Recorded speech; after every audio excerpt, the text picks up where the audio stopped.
Assalamualaikum warahmatullahi wabarakatuh. Selamat pagi anak-anak. Semoga kalian selalu dalam keadaan sehat walafiat. Bertemu lagi bersama dengan Ibu dalam mata pelajaran PPKN. Hari ini kita akan membahas materi baru, yaitu materi bab 5 yang berjudul Mewaspadai Ancaman Terhadap Kedudukan NKRI. Silakan dibuka buku paket PPKN-nya halaman 144. Dan kemudian dipersiapkan buku catatannya. Langsung saja kita masuk pada pembahasan kita hari ini. Mewaspadai ancaman terhadap kedudukan NKRI. Di sini ada kata mewaspadai, yang berasal dari kata waspada. Apa itu waspada? Waspada itu berarti hati-hati, berjaga-jaga, dan bersiap siaga. Bersiap siaga dari apa? Dari ancaman. Dan apa itu ancaman? Nah, ancaman itu adalah suatu hal atau usaha yang bersifat mengubah atau merombak kebijaksanaan yang dilakukan secara konsepsional, kriminal, serta politik. Intinya, ancaman itu mengubah, merombak suatu kebijaksanaan yang sebelumnya ada. Kemudian kedudukan NKRI di sini berkaitan dengan konsep integrasi nasional. Apa integrasi nasional itu? Penyatuan atau pembauran suatu bangsa sehingga menjadi satu kesatuan yang utuh. Ancaman tadi harus kita waspadai karena bisa memicu terjadinya disintegrasi nasional. Apa disintegrasi nasional itu? Keadaan tidak bersatu padu, serta menghilangnya keutuhan atau persatuan bangsa yang menyebabkan perpecahan. Selanjutnya, kenapa Indonesia itu harus waspada terhadap ancaman? Nah, ada hal-hal yang harus kita perhatikan. Ada 8 hal yang digarisbawahi di sini. Yang pertama berkaitan dengan kewilayahan, bahwa Indonesia berada pada wilayah yang sangat strategis, berada di tengah dunia, dilewati dua benua, Asia dan Australia, dilewati garis khatulistiwa, dan berada di antara dua samudra, yaitu Hindia dan Pasifik. Kemudian berkaitan dengan penduduk. Penduduk Indonesia ini berada di antara daerah padat penduduk yang berada di utara dan daerah jarang penduduk yang berada di selatan. Yang ketiga, bahwa ideologi Indonesia itu berada di antara ideologi komunisme dan ideologi liberalisme. Adapun sistem demokrasi Indonesia yaitu sistem demokrasi Pancasila yang berada di antara demokrasi rakyat di utara dan demokrasi liberal yang berada di selatan. Sistem ekonomi Indonesia itu berada di antara sistem ekonomi sosialis yaitu di utara dan sistem ekonomi kapitalis yang berada di selatan. Dan masyarakat Indonesia itu berada di antara masyarakat sosialis yang ada di utara dan masyarakat individualis yang ada di selatan. Adapun kebudayaan Indonesia itu berada di antara kebudayaan timur di utara dan kebudayaan barat di selatan. Dan sistem pertahanan dan keamanan Indonesia berada di antara sistem pertahanan kontinental yang berada di utara, dan sistem pertahanan maritim yang berada di selatan, barat, dan timur. Selanjutnya, kita akan membahas ancaman dan strategi untuk mengatasinya. Dalam 5 bidang, yang pertama ideologi, yang kedua politik, yang ketiga ekonomi, yang keempat sosial budaya, dan yang kelima pertahanan dan keamanan. Yang pertama, ancaman di bidang ideologi, yaitu suatu usaha atau tindakan yang dinilai mengancam atau membahayakan pemikiran masyarakat dalam suatu negara. Jadi ideologi ini berkaitan dengan pemikiran, suatu paham yang dianut oleh suatu masyarakat. Dan di Indonesia, ideologi yang dianut adalah ideologi Pancasila, sesuai dengan dasar negara Indonesia yaitu Pancasila. Adapun bentuk ancaman yang patut diwaspadai adalah masuknya ideologi lain ke Indonesia. Kenapa ideologi lain patut diwaspadai? Karena membawa paham-paham yang tidak sesuai dengan ideologi Pancasila. Yang patut diwaspadai contohnya adalah ideologi komunis. Bagaimana tuh ideologi komunis itu? Nah, dalam ideologi komunis tidak ada yang namanya hak individu. Yang ada itu hanyalah hak milik bersama yang dikontrol oleh negara.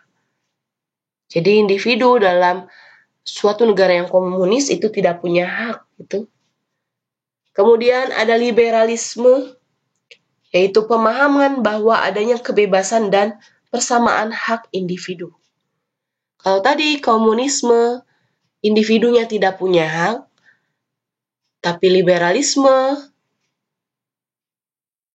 individunya itu punya hak dan terlalu bebas. Oke, bagaimana cara atau strategi untuk mengatasi masuknya ideologi lain? Yang pertama tentunya ideologi Pancasila harus dipelajari warga negara Indonesia dalam berbagai jenjang pendidikan. Nah, ideologi Pancasila ini harus ditanamkan sejak dini dalam diri warga negara Indonesia. Sehingga nanti pemikiran atau paham yang dianut oleh individu tentang ideologi Pancasila semakin kuat dan tidak terpengaruh dengan ideologi lainnya. Kemudian yang kedua, sosialisasi pentingnya ideologi Pancasila. Sosialisasi ini bisa dilakukan oleh pemerintah dengan cara membuat program-program untuk bisa menguatkan ideologi Pancasila dalam masyarakat. Kemudian yang ketiga, aktualisasi ideologi Pancasila dalam berbagai aspek kehidupan.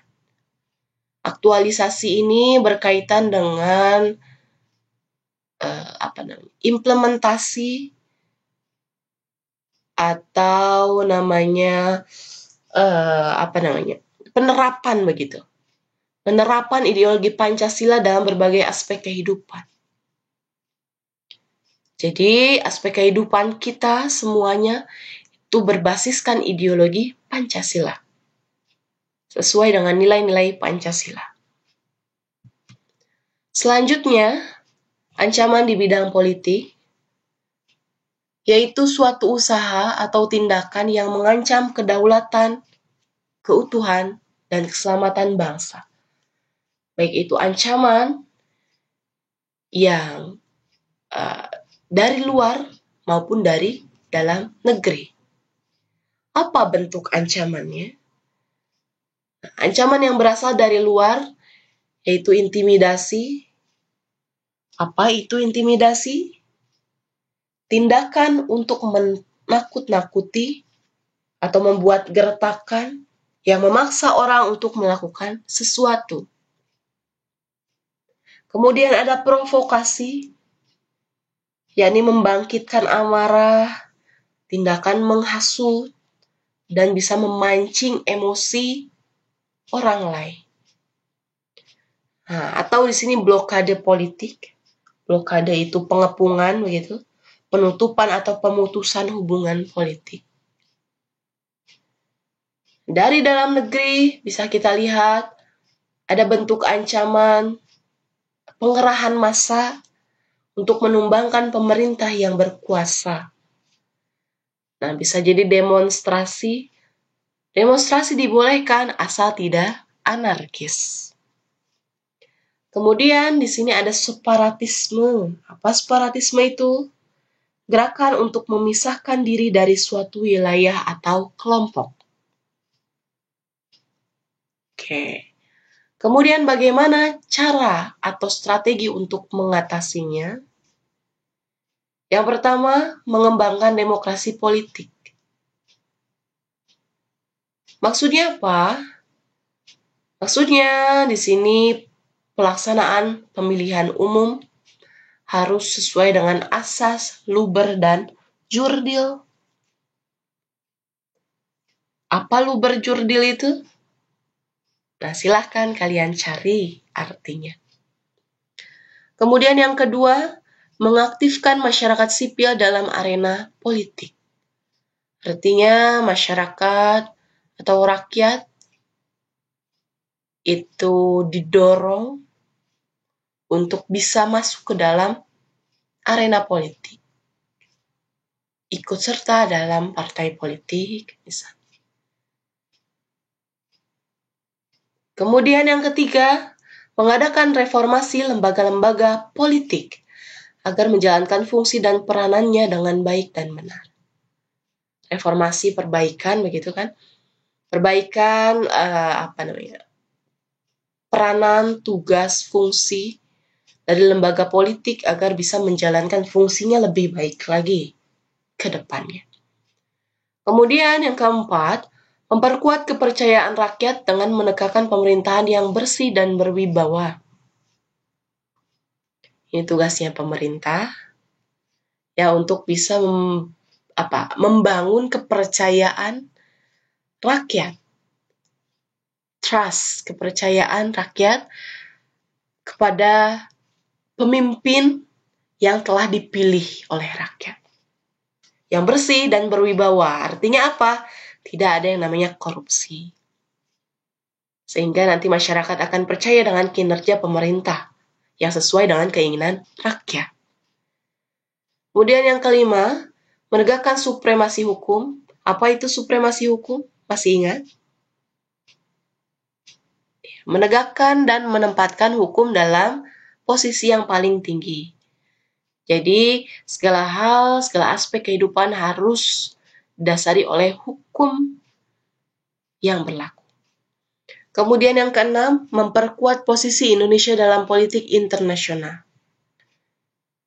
Ya, seperti yang kita sudah bahas dalam bab sebelumnya, ketika posisi Indonesia kuat dalam politik internasional, otomatis kita punya kekuasaan, punya power yang lebih, yang diakui dalam kancah internasional. Selanjutnya, ancaman di bidang ekonomi. Apa yang dimaksud dengan ancaman di bidang ekonomi? Nah, di sini artinya bahwa ancaman di bidang ekonomi berarti suatu usaha atau tindakan yang dapat membahayakan keamanan finansial serta pertumbuhan ekonomi nasional suatu bangsa. Berkaitan dengan finansial gitu ya, perekonomian bangsa. Dan apa bentuk ancamannya? Yang pertama, membludaknya barang luar negeri sehingga produk lokal kalah bersaing. Sekarang jual beli online semakin banyak ya. Jadi kita bisa memesan produk luar negeri dengan mudah sekarang. Itu bisa menguntungkan kita. Kalau produk lokal kita bisa bersaing di kancah internasional, sehingga orang luar negeri bisa banyak beli produk lokal. Tetapi pada kenyataannya malah masyarakat Indonesia yang konsumtif membeli barang luar negeri, sehingga produk lokal itu kalah bersaing. Karena pemikiran masyarakat Indonesia yang beranggapan bahwa produk luar negeri itu lebih worth it, layak dibeli.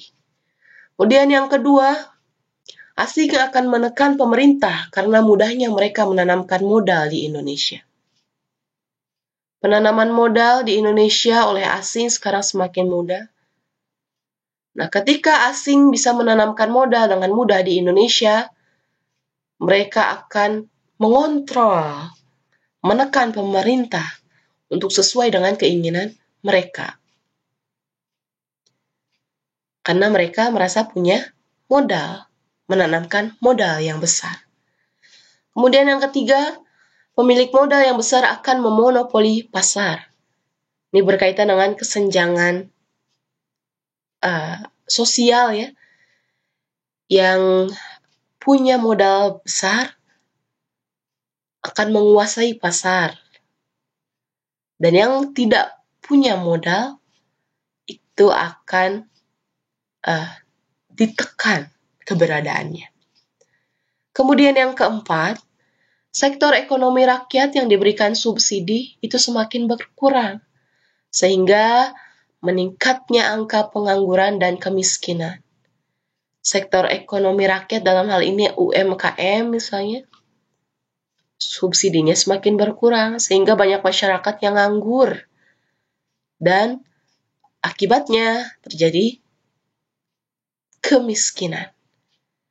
Bagaimana strategi untuk mengatasi ancaman di bidang ekonomi? Yang pertama, sistem ekonomi harus dikembangkan untuk memperkuat produksi domestik bagi pasar dalam negeri, sehingga memperkuat perekonomian rakyat. Produksi domestik yang harus kita kuatkan, sehingga produk-produk dalam negeri bisa lebih berkualitas dan memperkuat perekonomian rakyat. Yang kedua, pertanian dijadikan prioritas utama dan bahan baku dalam negeri itu harus digunakan sehingga tidak perlu impor. Jadi kita sebisa mungkin untuk tidak impor barang dari luar negeri. Seharusnya kita bisa mengekspor barang ke luar negeri. Kemudian yang ketiga, perekonomian berorientasi pada kesejahteraan rakyat. Artinya apa? Harus bisa menjual barang-barang yang terjangkau harganya, sehingga nantinya daya beli masyarakat itu tinggi terhadap barang-barang dalam negeri. Kemudian yang keempat, tidak bergantung pada badan multilateral seperti IMF, Bank Dunia, dan WTO. Seperti yang kita ketahui bahwa biasanya organisasi-organisasi internasional itu disetir oleh negara-negara yang maju, yang berkuasa, sehingga kita, negara berkembang, itu terbatas. Jadi, kalau bisa, kita tidak bergantung pada badan-badan multilateral seperti IMF, Bank Dunia, WTO, dan lain sebagainya. Kita harus bisa berdiri di kaki kita sendiri. Mandiri. Kemudian yang kelima, mempererat kerjasama antar negara berkembang untuk menghadapi kepentingan-kepentingan negara maju. Kita harus bisa membangun kerjasama antara negara-negara berkembang. Kenapa? Karena negara-negara berkembang punya nasib yang sama.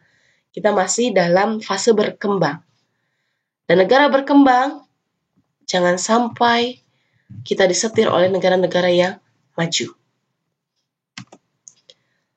Selanjutnya, ancaman di bidang sosial budaya, yaitu suatu usaha atau tindakan yang dapat membahayakan dan mengancam kekayaan suku, agama, ras, atau golongan dalam suatu negara. Jadi ancaman di bidang sosial budaya ini berkaitan dengan masyarakat, budaya masyarakat yang sudah ada sejak dahulu kala. Ya. Kemudian bagaimana bentuk ancamannya? Yang pertama, gaya hidup konsumtif. Tadi, kalau konsumtif itu membeli apa yang diinginkan, tetapi sebenarnya tidak dibutuhkan. Konsumtif membeli barang luar negeri. Kemudian yang kedua, munculnya sifat hedonisme, kesenangan. Ada kesenangan ketika kita membeli produk luar negeri. Kemudian adanya sikap individualisme ketika kita dihadapkan dengan arus globalisasi,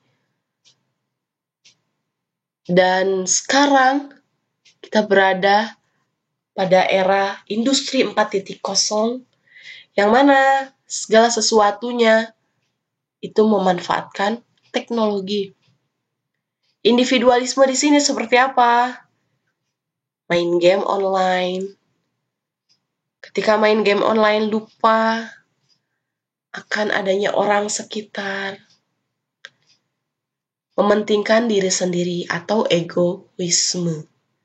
Kemudian yang keempat, munculnya gejala westernisasi. Western berarti barat. Nah, munculnya gejala westernisasi berarti mengikuti budaya kebarat-baratan. Gaya hidup kebarat-baratan. Seperti kemewahan, kemudian pergaulan bebas, itu tidak dibenarkan dalam negara Indonesia. Dan kita itu cenderung masuk ke dalam budaya timur. Apa cirinya? Lebih tertutup dan punya nilai-nilai yang harus dipatuhi. Tidak bebas yang sebebas-bebasnya seperti westernisasi. Kemudian yang kelima, pudarnya semangat gotong royong, solidaritas, kepedulian, dan kesetiakawanan. Sekarang sudah jarang kita temui ya, semangat gotong royong atau bersih-bersih di lingkungan sekitar. Biasanya kalau dulu ada namanya bersih-bersih mingguan, satu RT atau satu RW. Sekarang sudah jarang ditemukan. Atau Siskamling deh, sistem keamanan keliling, itu sudah jarang sekali dilakukan oleh masyarakat ya. Karena balik lagi, adanya sikap individualisme. Kemudian yang keenam, lunturnya nilai keagamaan dalam kehidupan masyarakat. Nah, ketika main game contohnya, itu kan lupa waktu untuk sholat, jadi lupa, dinanti-nanti. Nah, itulah contoh dari lunturnya nilai keagamaan. Selanjutnya ada strategi mengatasi ancaman-ancaman dalam bidang sosial budaya. Yang pertama, menggalakkan program pemerintah untuk meningkatkan rasa cinta terhadap budaya dengan melestarikan budaya lokal.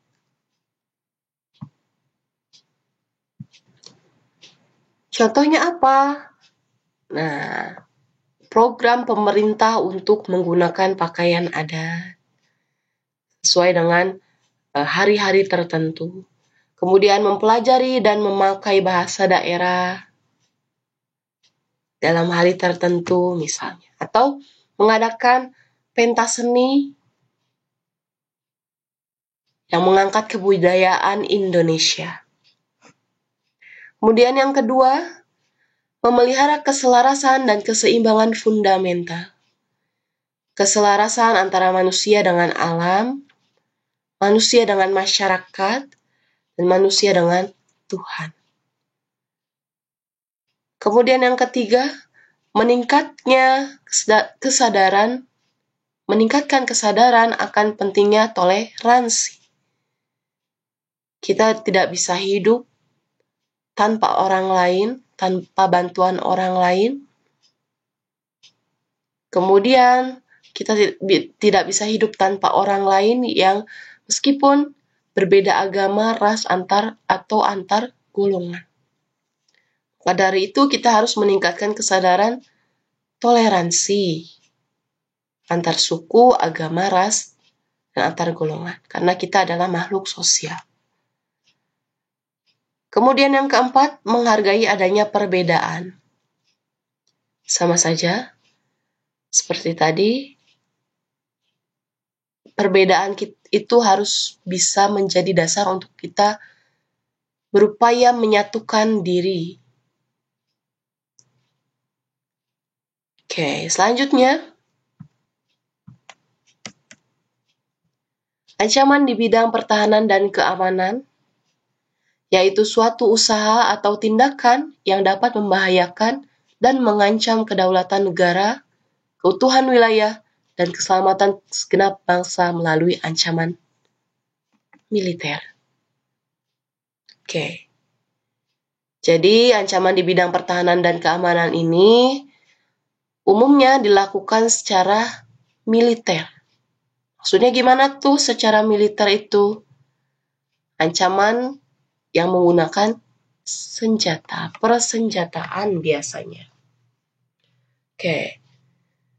Apa saja bentuk ancamannya? Yang pertama, ada pemberontakan bersenjata.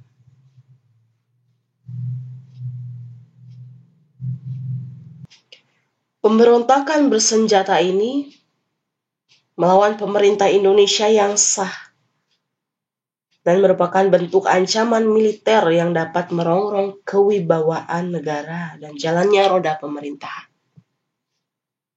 Nah, ketika kita flashback lagi, sejarah Indonesia, apakah Indonesia pernah terjadi pemberontakan bersenjata? Kita lihat ada gerakan radikal seperti DITII, PRRI, Permesta, pemberontakan PKI Madiun, G30 SPKI, dan itu semua dilakukan dengan menggunakan senjata. Nah, di situ ada pemberontakan senjata. Kemudian ada sabotase dan spionase.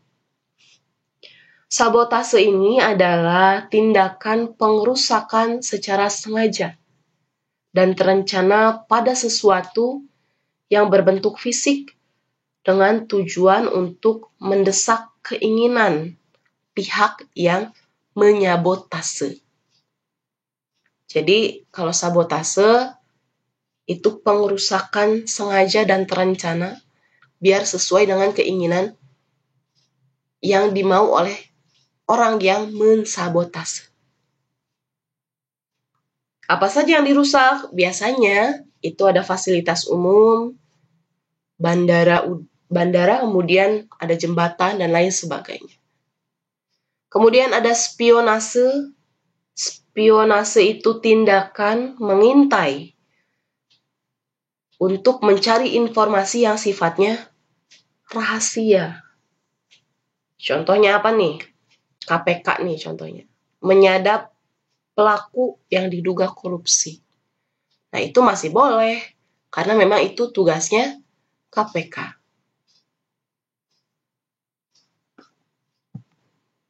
Kemudian ada agresi.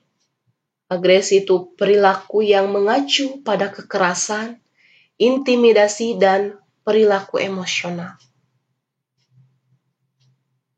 Nah, Indonesia ini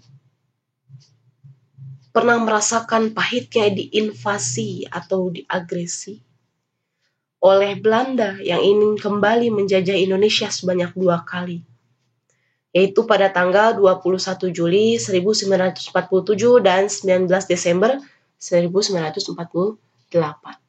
Agresi militer di sana. Selanjutnya ada pelanggaran wilayah. Pelanggaran wilayah ini berada di wilayah laut, di udara maupun daratan ya. Nah, ini merupakan konsekuensi Indonesia yang memiliki wilayah yang teramat luas ya dan terbuka. Dan berpotensi terjadinya adanya pelanggaran wilayah, diambil wilayah kita oleh negara lain gitu. baik itu laut, udara maupun daratan. Kemudian ada aksi teror. Teror itu menimbulkan rasa takut ya. Nah, merupakan bentuk kegiatan terorisme yang mengancam keselamatan bangsa dan menebarkan rasa ketakutan dan menimbulkan korban tanpa mengenal rasa kemanusiaan. Teror itu menakut-nakuti. Nah, di sini ada namanya terorisme. Contohnya, ya, terorisme. Kemudian yang keenam, ancaman keamanan laut dan udara. Nah, ancaman keamanan di laut atau udara itu bisa jadi pembajakan atau perompakan, bisa jadi penyelundupan senjata, amunisi, dan bahan peledak lainnya yang bisa membahayakan keselamatan bangsa. Dan selanjutnya, ada konflik komunal. Apa konflik komunal itu? Nah, terjadinya pergeseran nilai dan disintegrasi norma yang cenderung membangkitkan disharmonisasi, ketidakselarasan, ketidaksesuaian yang terjadi dalam suatu masyarakat, antar kelompok dalam suatu masyarakat, komunal, dalam kelompok. Nah, bagaimana strategi untuk mengatasi ancaman di bidang pertahanan dan keamanan? Nah, kita bisa memperkuat dan melaksanakan sistem pertahanan dan keamanan rakyat semesta, atau yang dikenal dengan istilah Sishankam Rata. Maksudnya gimana? Dalam sistem pertahanan dan keamanan rakyat semesta ini, harus terjadi sinergitas, keterpaduan antar berbagai komponen pertahanan dan keamanan. Apa saja komponen utama dan komponen cadangan?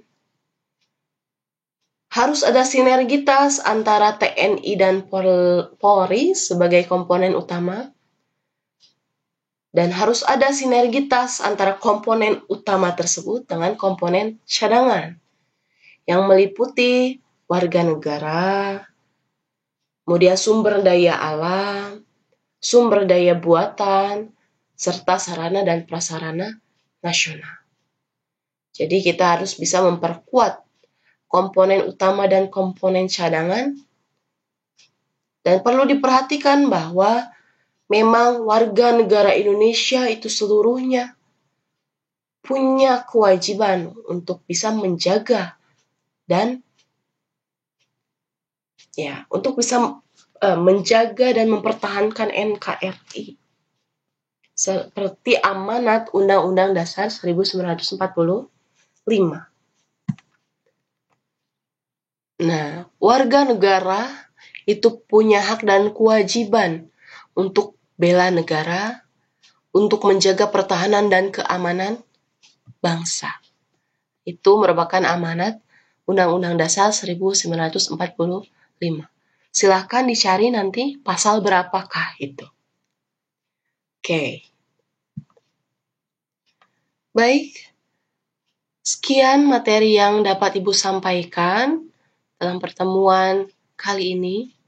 Terima kasih atas perhatiannya. Silakan kerjakan tugas yang telah Ibu sediakan.